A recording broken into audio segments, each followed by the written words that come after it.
नहीं बताई, वो ज़राए के हवाले से फिर बाहर आई कि वज़ीर-ए-आज़म इमरान खान ने हिदायत जारी की हैं अपने वज़रा को कि 3 माह तक आपने मुल्क से बाहर नहीं जाना और अगर जाना भी है तो आप रिपोर्ट करके जाएंगे। कुछ माशी मामलात ऐसे हैं जो कि बहुत अहम हैं। 3 माह में क्या होने जा रहा है सेठी साहब? प्रोग्राम में मैंने कहा था कि देख पक रही है, तो जब देख पक रही हो तो खाने के लिए लोग बहुत से इकट्ठे हुए हुए होते हैं प्लेटें साफ करने के लिए नहीं। दोस्तों कैसे हैं आप लोगों का स्वागत है न्यूज़ विस्टा पे। आप लोग के लिए लेके आया हूँ पाकिस्तानी न्यूज़ से कुछ इंटरेस्टिंग सा वीडियो, जहाँ वो अपने इमरान खान की गवर्नमेंट को उनका पोल खोल रहे हैं कि वो कैसे चोरी कर रहे हैं, क्या कर रहे हैं। तो आइए देखते हैं और मज़ा लेते हैं उनका। ऐसे तो हर चीज़ में इंडिया से कंपेयर करते हैं, देखते हैं इसमें क्या कर रहे हैं वो। IMF का पैसा बहुत ही अच्छे से यूज़ किए हैं उन लोग, जो कोरोना पैकेज में मिला था उन लोग को, और IMF अब उनकी लगा भी रहा है उसके लिए। तो आइए मज़ा लेते हैं। सी यू। और एक वीडियो को लाइक कीजिए, कमेंट कीजिए और प्लीज़ चैनल को सब्सक्राइब कीजिए। धन्यवाद। Thank you.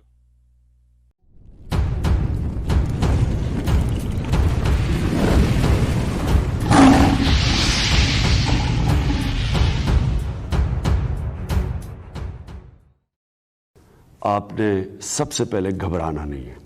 साहब, आज एक बहुत अहम बात पर आपका तबसरा दरकार होगा। कैबिनेट मीटिंग थी आज, उसमें जो भी फैसले हुए फवाद चौधरी साहब ने प्रेस कॉन्फ्रेंस में तफसील से हमें अपडेट किया। एक बात जो उन्होंने हमें नहीं बताई वो ज़राए के हवाले से फिर बाहर आई कि वज़ीर-ए-आज़म इमरान खान ने हिदायत जारी की हैं अपने वज़रा को कि 3 माह तक आपने मुल्क से बाहर नहीं जाना और अगर जाना भी है तो आप रिपोर्ट करके जाएंगे।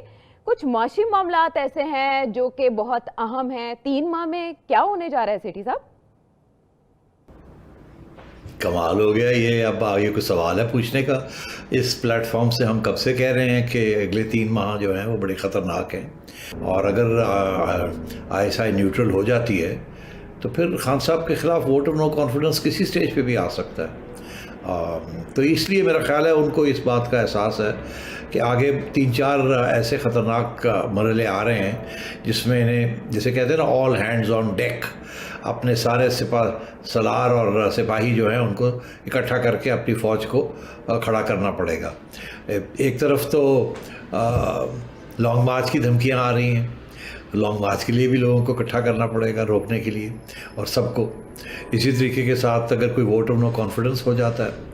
पिछली दफ़ा तो जॉइंट सेशन इकट्ठा करने के लिए आखिरी वक्त पे फिर फ़ोन जाने गए, चले गए, और चौधरीज़ को भी गए, GDM वालों को भी गए, और सबको गए, और फिर वो जाके इनके वोट पूरे हुए। तो अब तो वो शायद मुश्किल हो जाएगा उस तरीके के साथ चलना, क्योंकि सबसे इम्पॉर्टेंट सतून जो थे वो तो अब चले गए। अब इसीलिए मैं आपसे कह रहा था कि अब सारी नज़रें हैं जो नए DG ISI आए हैं, क्या वो एक न्यूट्रल सियासी रोल अदा करेंगे या वो वही पुराना वाला रोल अदा करेंगे जिसमें वो इमरान खान साहब को बेल आउट करते रहेंगे हर चीज़ के अंदर। तो इमरान खान साहब को शक तो है ना कि शायद अब हालात बदल गए हैं और उन्हें अपने पाँव पे खड़ा होना पड़ेगा। इसका ये मतलब है कि हर बंदे को साथ लेके रखना पड़ेगा। किसी स्टेज पे भी, सेनेट के अंदर भी एक vote of no confidence against Sanjrani साहब आ सकता है।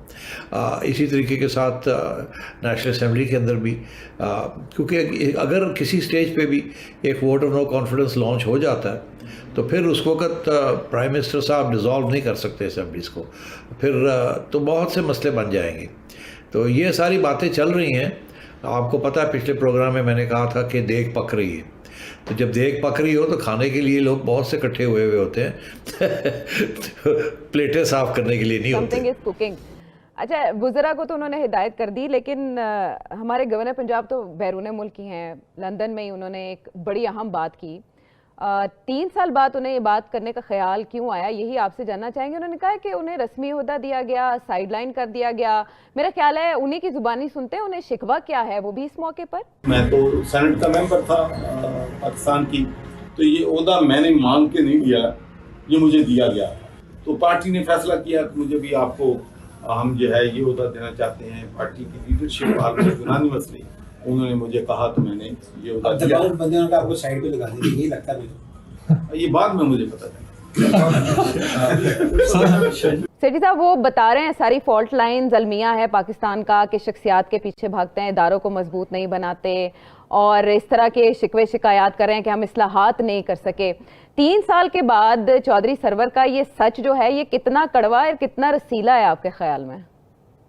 भाई साहब जो हैं शुरू में जब आए थे तो ये नून लीग के पास आए थे। इनके बड़े तल्लकात थे शहबाज शरीफ साहब के साथ और नवाज शरीफ साहब के साथ, और इन्होंने नून लीग की बड़ी खिदमत की थी यूके के अंदर। और ये जब आए तो इनका ये ख्याल था कि इनको कोई अच्छा ओहदा मिलेगा, मगर नवाज शरीफ साहब पहले तो ये गवर्नर बनना चाहे, फिर इनका ख्याल था कि गवर्नर बन के इनके पास काफ़ी पावर्स होंगे, मगर इनको पता चला कि पावर्स तो चीफ मिनिस्टर के पास होते हैं, गवर्नर के पास नहीं होते। तो ये बड़े नाराज़ रहे और कि जी मुझे तो साइड लाइन कर दिया है, मुझे कोई ख़ास दिया नहीं। फिर एक स्टेज ऐसी आई कि इन्होंने इनको एहसास हो गया कि अब इस्टेब्लिशमेंट जो है वो नवाज शरीफ साहब की छुट्टी कराने जा रही है और इमरान खान साहब जो है वो उनको लाया जाएगा। तो इन्होंने फिर बड़े एक टाइम के ऊपर रिज़ाइन कर दिया फ्रॉम नून लीग और फ्रॉम गवर्नरशिप, और ये कूद के और पीटीआई में ज्वाइन कर लिया। कोई बंदा ऐसे नहीं करता जब तक उसे 100% से ज़्यादा 200% पक्का ना पता हो कि अब ये फ़ारग हो रहे हैं और अगली पार्टी कौन सी आ रही है। तो इन्होंने बड़े टाइम के ऊपर, क्योंकि इनको पता चल गया था इस्टेब्लिशमेंट से कि जी हमने फ़ैसले कर लिए हैं, मियाँ साहब की छुट्टी करानी है, इमरान को लाना है। इमरान को भी पता था, सबको ही पता था कि ये हो रहा है। तो फिर ये इन्होंने पीटीआई ज्वाइन की और पीटीआई में भी मेरा ख्याल है ये इनका ख्याल था कि गवर्नर बन के इनको अच्छे पावर्स मिलेंगे, मगर नहीं, गवर्नर के पास पावर्स होते नहीं, और जो भी चीफ मिनिस्टर होता है वो बिल्कुल गवर्नर को एट आर्म्स लेंथ रखता है। अब चौधरी सरवर साहब ने मेरा ख्याल है पानी में पाँव फिर रखा है और पानी इनको गर्म नज़र आ रहा है, तो इसलिए वो तैयारी कर रहे हैं कि क्या किस वक्त पे कश्ती से कूदना है। वो अंग्रेज़ी का मुहावरा है ना, the rats leaving the sinking ship. तो अब अगले 3 महीने में लगता है ऐसे है कि शायद इमरान खान की शिप जो है वो सिंक ना कर जाए, तो इसीलिए सरवर साहब ने कुछ इंतज़ाम करना शुरू कर दिया है कि मैंने तो कहना शुरू कर दिया था, मैंने तो तनकीद करनी शुरू कर दी थी अपनी पार्टी की, वो उनको मंजूर नहीं हुई तो फिर जाहिर है उन्होंने मुझे निकाल दिया या मैं फिर छोड़ना पड़ा। तो मैं तो असूलों का आदमी हूँ, तो वो उसके लिए उन्होंने ग्राउंड प्रिपेयर करनी शुरू कर दी। और बेहतर क्या है कि लंदन में बैठ के ये ग्राउंड प्रिपेयर करें, जो आपको पता ही है वो उनकी होम कंस्टिट्यूंसी है, वहाँ उनके बड़े तल्लकात हैं मीडिया के साथ भी और वहाँ के असर रसूख रखने वाले लोगों के साथ। तो सरवर साहब की ये है इस वक्त चाल। मैं जाते जाते एक बात कह दूं कि सरवर साहब का प्लान था वाटर फिल्ट्रेशन प्लांट्स बहुत से पंजाब में लगाने का, और उन्होंने उस वक्त शहबाज शरीफ साहब से भी ये कहा और फिर बाद में मुज़्ज़ार साहब से भी ये कहा कि जी ये वाटर फिल्ट्रेशन प्लांट्स का जो प्रोजेक्ट है ये मुझे दे दें आप। और तो कुछ हद तक दिया भी था, मगर कुछ हद तक पंजाब गवर्नमेंट ने खुद अपने भी लगाए। ठीक, अच्छा याद दिला दिया आपने सेठी साहब। इस पे तो हम यही कह सकते हैं जो अब वो कमेंट्स दे रहे हैं कि उन्होंने बहुत देर की मेहरबान आते आते इस पॉइंट पर, और सारी सिचुएशन आपने बता दी। आपने कहा कि जब कश्ती डूबने लगती है तो उन्होंने रेस्क्यू 1112 को बेहतरीन सर्विस भी करार दे दिया वहाँ बैठे बैठे, और कहा ये बरतानिया से भी बेहतर है। एक